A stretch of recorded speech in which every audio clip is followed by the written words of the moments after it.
So on my record Après Fauré, I played 4 piano nocturnes of Gabriel Fauré, which cover a pretty broad range of time. The first one is an earlier one, number 4, and the last one I do is the last nocturne he wrote.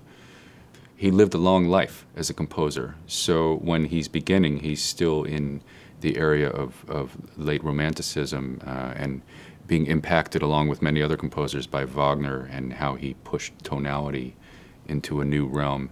And then by the time we get to his last sonata, number 13, which was written in 1921, we're in a really completely different world. That's a very modern harmonic world.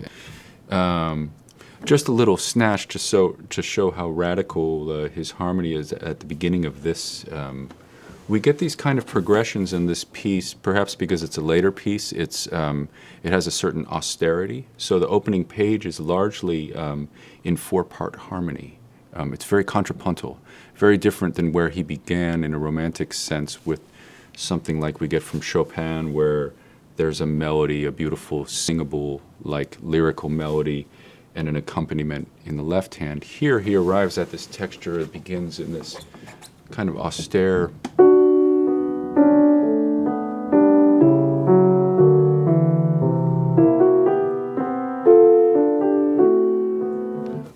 but also what we jazz musicians think of as modal.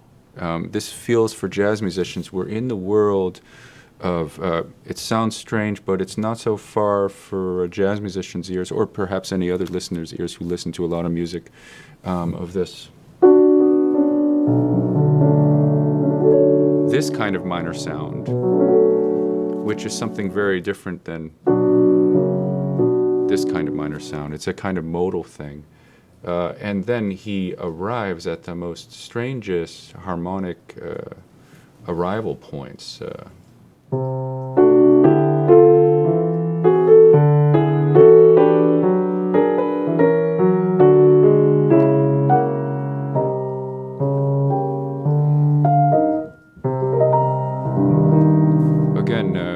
For when I heard this as a jazz musician, as a young jazz musician for the first time, it spoke to me in this way, harmonically, but yet also with a lyricism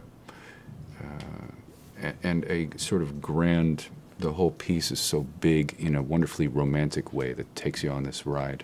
So on this record, I wrote 4 pieces as well that were to accompany the Fauré music.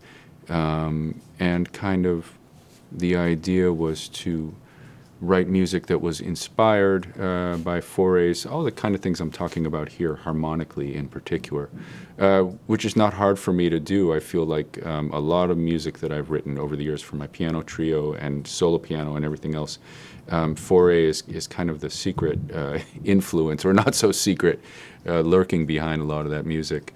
So the one that I'll play is the last one, number 4. It's called Vision. It's a very energetic, quick piece, but harmonically, the way that Fauré was so free in his chromaticism and bold, that I think is behind my piece. So I hope you enjoy.